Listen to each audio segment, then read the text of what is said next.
to take a minute's reflection before we start the meeting. So welcome all. Before we start tonight's meeting, I'm going to ask you all to stand whilst we take a minute's reflection on a fallen councillor. The loss of former councillor Lawrence Evans is one that touches many of us in Droitwich. I only had the pleasure of knowing Laurie from the time he stood for election with my mother when they ran an excellent campaign, a skill often attributed to Laurie from his many years helping others with their elections, but a win he always blamed on Lynn. It was a skill he later brought to me, spurring me to stand for election after always being an inviting and engaging face at council events. Despite his initial reticence to stand as a councillor, Laurie found great joy in imparting his wisdom to many different committees and enjoyed living a life serving others, always looking for the next way to help, not for personal pride, but to leave any room better than when he entered. Laurie had an incredible head for good governance, using his calculative abilities to ensure things were done right by the numbers, but also morally right. Elected to Droitwich Town Council and Wychavon District Councils in 2007, re-elected in 2011 to the town and again in 2015, Councillor Evans fought hard to ensure his residents of Droitwich West were well and fairly represented, while keeping at his forefront the needs of the town he loved. He showed this through his continued support of many groups in Droitwich after his retirement from the council in 2019, helping groups like the Girl Guides and the Saltway Team churches with their accounts, as well as his fount of knowledge that he made available to any that would ask.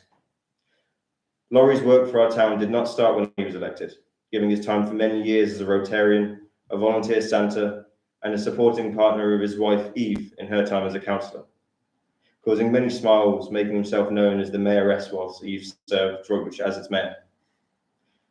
This supportive nature was clearly a part of all he did as a family man, raising a loving and proud family who reflect so well the positivity he gave and who have our deepest condolences. I know many will have stories, thoughts and feelings to share, so with sensitivity to Laurie's family, I will ask you to save these for when we have the full funeral details from them. So now we'll take a minute's reflection.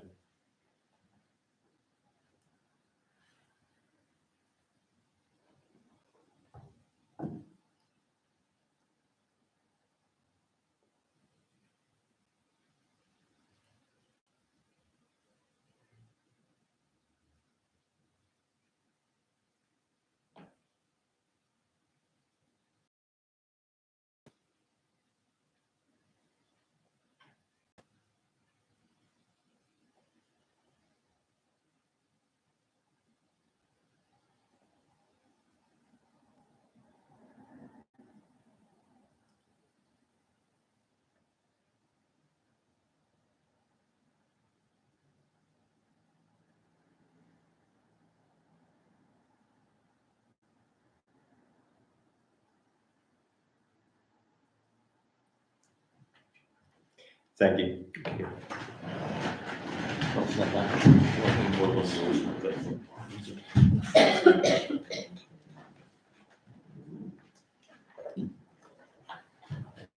Where are we on to?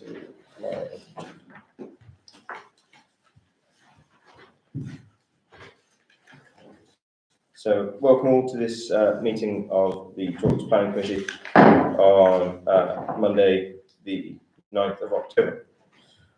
We start with item 1, apologies for absence. Yes, Chairman. Councillors Chris and Eric Bowden, Matthew Brook, John Brady and Jenny Chowdhury.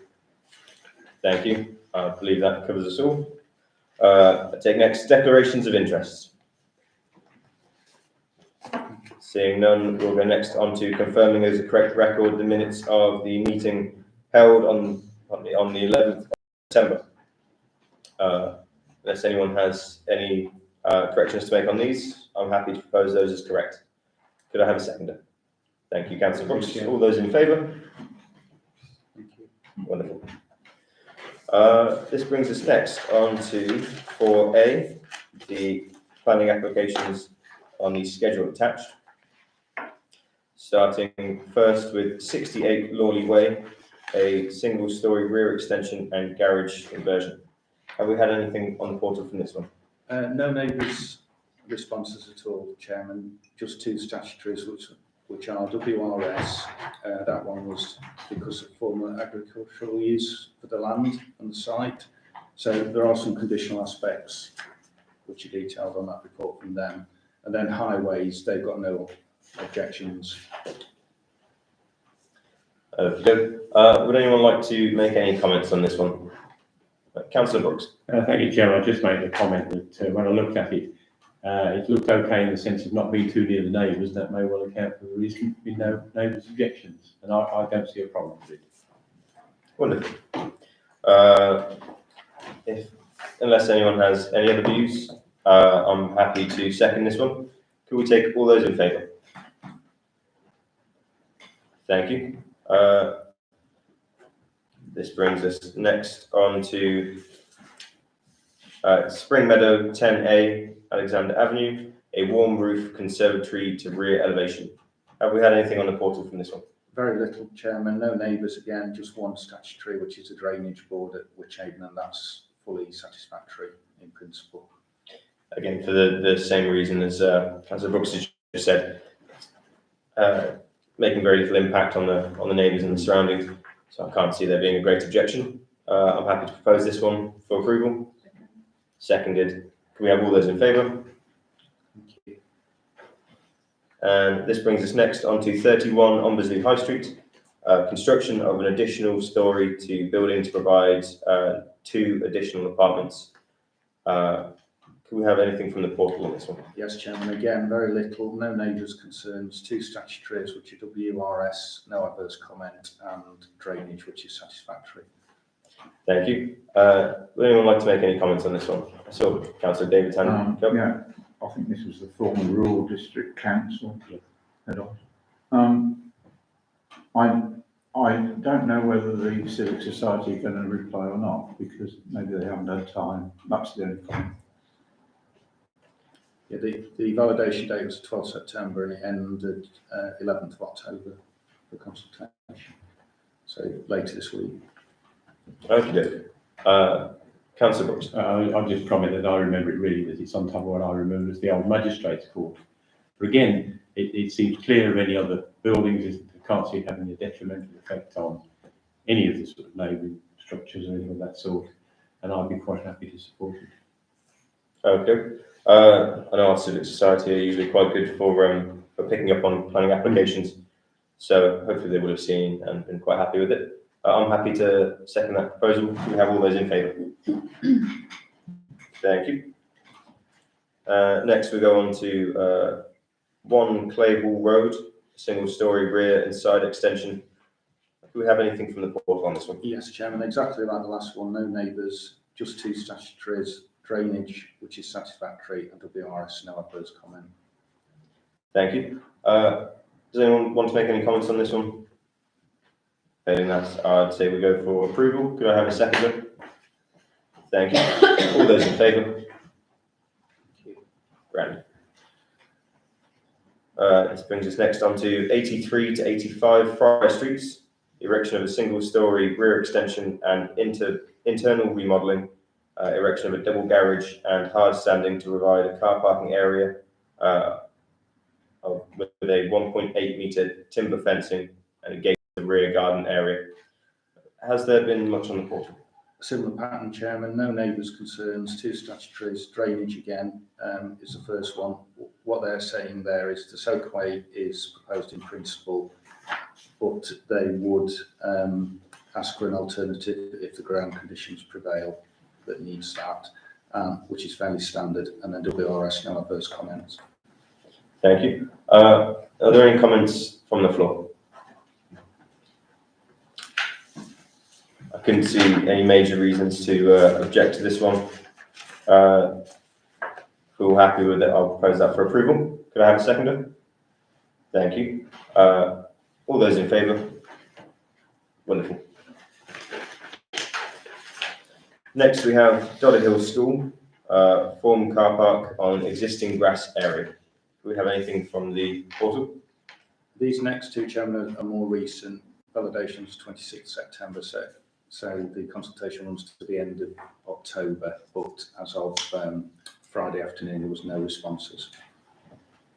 Would anyone like to comment? Councillor Brooks. Thank you, Chairman. Just to say that it's a perfectly reasonable thing to do to put an additional car parking area and where they're located. Again, I can't see any issue with it at all, and I would be happy to propose approval. Thank you. Councillor Davidson. Yeah, I'm a little bit averse to destroying grass in favour of something else. I wonder how they're going to drain the actual access to the main sewer, I think. So I'm just wondering about where the water's going to go. I think, Chairman, on the drainage statement, it wasn't tied into the existing arrangements for surface water runoff.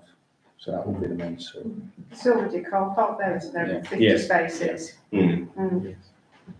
It's always a shame to lose grassland, but it does seem an extension of existing car park. The school seems to be getting bigger now, doesn't it? Yeah, good to see its successes. So that always comes with a bit of additional development. Councillor Brooks. Yeah, perhaps I should have said that because I don't like to see grass lost either, but on the other hand, we have to balance that against the practicability and getting children educated and so forth, and just running an establishment. So, as I say, I can't see a problem in that sense.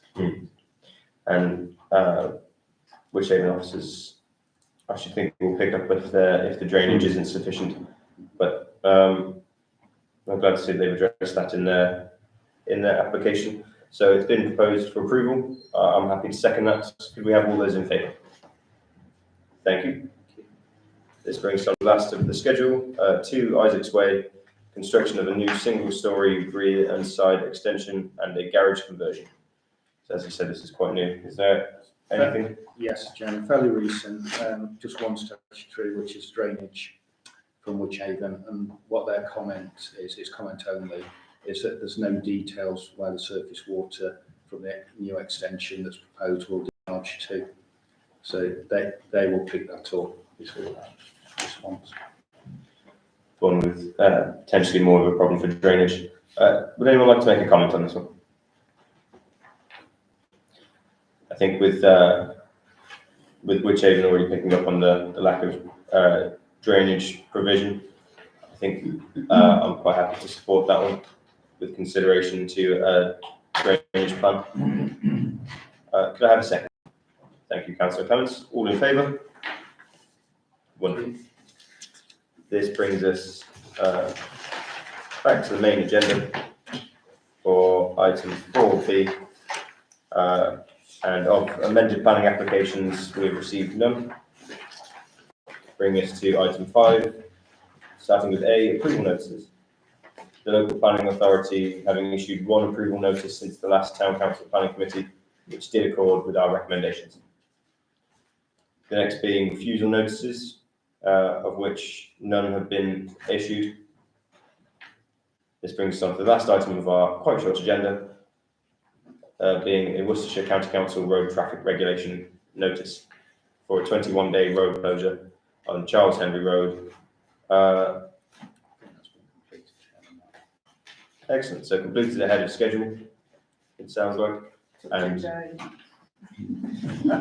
much better than a 21-day. Excellent. And with that, I'll thank you all for attending and pass over to our next chair. Not allowed to start yet. Go. Anyone wanting to stretch their legs? I'll say goodbye and have a lovely evening. And I'll be sitting outside with my pint. Are we still being videoed? We are, but we're out of meetings now, so you can say what you want. Oh, great. Yeah.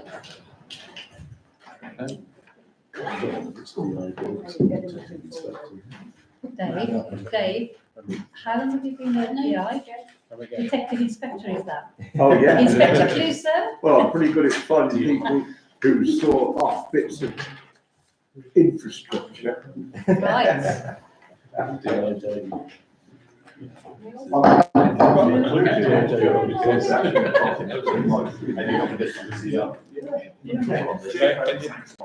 Settle down, please. We're ready to start the next meeting, the Resources Committee. Yes. Okay. Okay, item 1, apologies for absence, please. Yes, Chairman, Councillors Chris and Eric Bowden, Councillor Brady, Councillor Matt Brook, Councillor Mrs Chadwick. Thank you for that. Item number 2, declaration of interest. Anyone, please? No? I'll take that as a no then. So item 3, to confirm as a correct record the minutes of the meeting held on the 24th of July. Proposer, thank you, Councillor Sinton. Seconder, please. Councillor Duffy. All those in favour, please. We're on the committee. Thank you, Dan. Okay then. Item 4, Special Resources Committee grants. To receive and note the attached letter of appreciation for the South Worcestershire Citizens Advice Grant, which was paid in July. And we have a very nice letter here, which I think has been circulated with the papers. And just as an aside, I was invited to go along and do a little bit with the Citizens Advice, and I'm very impressed with the work they do. So I think I think that's money well spent to support our residents. And item 5, graffiti and vandalism to bus shelters, with a stock press item, I think, there. And Mark, are you happy to? Yes, Chairman. Firstly, just say thank you to Councillor Clements on this, because he's approached me as to taking a coordinated approach with Ombersley Way. We had a lot of vandalism, as we know, around that area of Chawson and Ombersley Way through the summer, including the bus shelters. As it says on the agenda, we are looking at a test site of one of the 2 bus shelters that's been heavily targeted to put anti-graff on it, in the same way that we've done with success, actually, with the underpasses. So that should be completed this week, including ballpark figure and costing. We estimate with 5 or 6 that are in vulnerable locations. There's a couple on Selverstein Way, the Chawson end, there's one at Folsom Pits, and there's at least 2 on Ombersley Way. Just to add to that, as the Chairman just mentioned, one of these on Ombersley Way was unfortunately written off by RTC on the early hours of Saturday. It's believed that the motorist who did drive off but was arrested was under the influence of alcohol. So I've applied to, it's a management of information request with the police to see about recovery options through insurance, if he was insured, or alternatively to our insurance as well, to get that replaced, but that's a substantial cost. It was removed on Saturday by our contractor. It was in a dangerous position. So that's another thing that we need to look at in terms of budgeting and estimates when we get to December and January. Yes, thank you, Mark. Any questions or comments on that one? Okay, so we'll note that then, and move on to item 6, the interim review of income and expenditure. We received the report of all town council income and expenditure to budget plans and cost centres as at the 30th of September. And again, reports of all this were circulated in advance. Yes, Chairman. So really what's been presented is what it says on the agenda. This is the position on all cost centres, so community and amenities and resources committees, as at the bank reconciliation at the end of September, the 30th September statement. There are some that are slightly over budget, some that are well within, and the outturn expectation, as in previous years, by the end of March, we are confident that we will be well within budget and adding to balances, as we have been consistently, because we will do adjustments as the year goes on. But that's, again, will be discussed at pre-set estimates and budget setting for the next period as well, which we expect to do. We'll start it early in December and January. Thank you, Mark.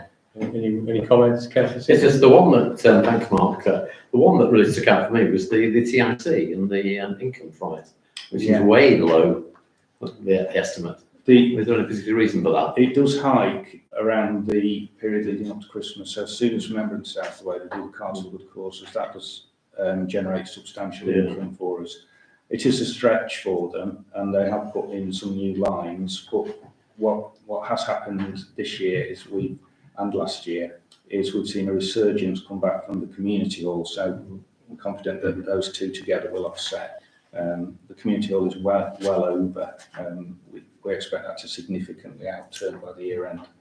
But I think what we do need to do is look at what budget is set for the TIC in the next period. It's £11,000 down, which is, They generate 5 or 6, certainly over the Christmas Yeah. New Year period. yeah, that's a, So the situation may well change then. Yeah, yeah. So, But it just look particularly stark Yeah, there. it is low at the moment, yeah. When you read through it, stuck out from me anyway. I think the important thing is that the overall position Yeah. is sound, especially what we're seeing with certain other rather larger councils.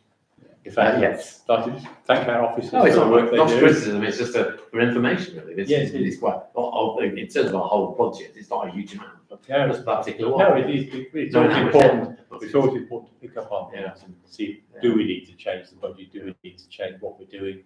That's always important, but it's very pleasing to see that we are, steady as she goes. There is another one of note, Chairman, just on there. We pay out for the elections every 4th year. So part of our contingencies is 6,000 per year, and it's paid out on the 4th year. And you'll see from that it has recently been paid out because of the May election, and then that cycle starts again. So we have to build up the reserves for next time around. Fine. Okay, then we'll move on to item 7 Yes, I'd just like to look at the gardens and open spaces. I noticed that the 40,000 budget, we only spent 17,000 in the first period. And that I get the impression that if the 40,000, you would expect the expenditure to be higher from in the summer than in for a garden contract. That's actually not correct because we pay them a fixed amount each month. So it will out for the Acorn, it will the contractors, it will outturn by the end of the year. Okay. That's fine. They obviously are more intensive on the work during the summer, but they pay the same amount each month. It's on the standing order. Okay. The other point I had, there's two more, is the 20,000 for the community hall. Is it possible to have a breakdown of those costs so we can see exactly what's in there? The community hall on expenditure. Okay. Okay, yeah. I must admit, well, yeah, sorry, that was yeah, you've got running costs. I was just interested in the, sorry. Yeah, well, I'd like to know what the running costs are. For the community hall. Yeah. It's just to get an idea of what's in the cost structure. I can break that down for you. I'll send that to you, but I need to go Yeah, into that's that. fine. So- And the other thing, we're doing a revenue and expenditure budget. Should we not be doing a capital budget for the next year where we actually set an outline of the things? Because I noticed that we have the boiler at the moment. Yeah, We will have the 9,000 that is in there for the system. And I just wondered, that's fine, I just wondered that next year, maybe we have some very old computers going back some 20 years. And I think it would be wise to try and aim to update that over the next, say, 3 years. yeah. And that we should have a budget for system costs, so that system equipment, because they're capital items, they have a relatively short depreciation period, whereas the boiler would be probably, I don't know, 12 years, and the software, the other, the 9,000, well, that's, I mean, we'd need a figure for that, as to how many years we would restore. We would keep that, because that depreciation's got to go in as cost. Well, on the administration, so this is under Resources Committee, there is an IT systems budget of 8,500. We were 4893 against that so far this year. Yeah. But I just think for the future, it would be good to set budget so we know what we need. Yeah. Particularly, I mean, the old equipment, it's a little bit embarrassing if people, we've got a load of pretty old equipment. Well, in addition to that, though, one cost is, and the payment is actually on the list this evening, is we've replaced the server in August. Yes, I noticed that, it's a check, but the server isn't the individual units on the desk. Okay.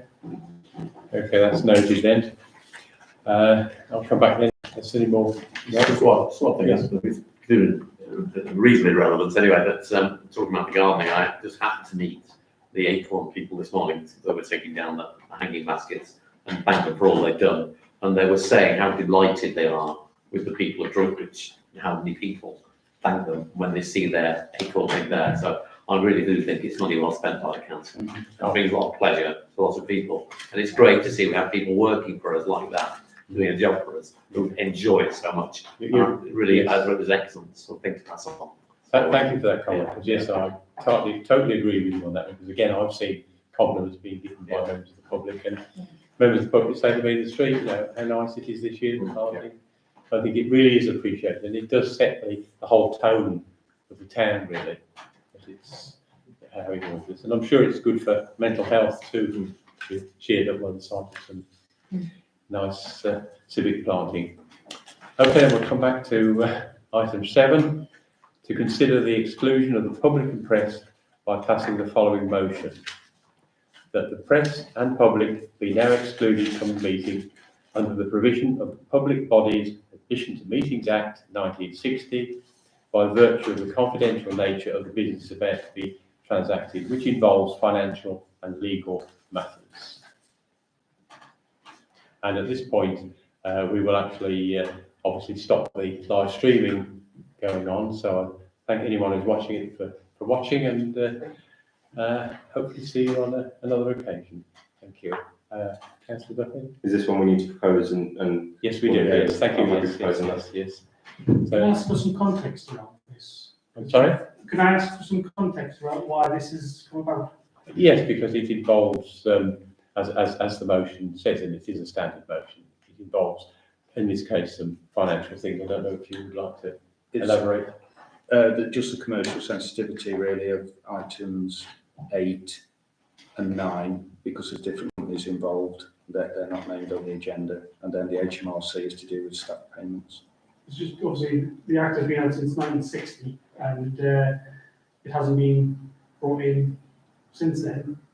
Why? I can assure you that this is an act, this particular act is quoted at a very large number of council meetings, simply because we cannot openly, in open session, discuss something which may involve, as I say, some commercial information. I'm sorry? Have you not done that in the past? I said, yes, we've done it a lot of times. That's what I was trying to say. It's not an unusual thing. You've excluded people, or you've talked, sorry, it didn't make sense. When you say you've done that lots of times in the past, do you mean you've excluded members of the public from being in attendance during this? This is quite normal with all councils when there's information. sensitive. Yeah, so if something's of commercial sensitivity to the running of a council, then and it's not appropriate for a public meeting, obviously still appropriate for the elected council members, then the act is there to be put into the meeting to exclude the public from a public meeting. So it's usually things like of a contractual nature where it could affect that contractor's ability to keep their work private as a private organisation, or if it's to do with the kind of financial ongoings of the council. I mean, to give you, just to be specific here, we are going to be talking about various prices and costs and things that have been supplied by commercial organisations, and obviously it would be, it's a sensitive matter in the sense that it's inappropriate for one organisation to know what somebody else is actually proposing. You know, so I mean, I can assure you there is nothing nefarious or underhand here whatsoever. So do you bring this motion in each time? It has to be brought in each time that we have sensitive issues to discuss, I mean, they could be, for instance, an employment issue or something of that sort. So what I'm trying to say to you that bringing this motion is a common occurrence because there are always sensitive issues from time to time. Right, I understand. And it is a standard way it's done. But again, it also means that you are all aware that we're doing this. Every council is involved in why we're doing it, and you will obviously be present, so you'll be very much aware of what is said. Understood. Thank you very much. But and that's why also you noticed when the papers were circulated to you that some were on purple paper, again for that reason that they contain commercially sensitive information. Thank you. Is that satisfied? Yes. Thank you. Chairman. Okay, on that case, I will ask for the live stream to be stopped, please. I don't think we took an all in favour yet, did we? Oh, I'm We haven't voted yet. all in favour, sorry. Proposed it, I think. We got distracted. We need a Okay. seconder, so I proposed, and I think. I'll even second it. Okay, Appreciate it. Generous. sorry, you got me off. Yeah, you did very well, you got me off track.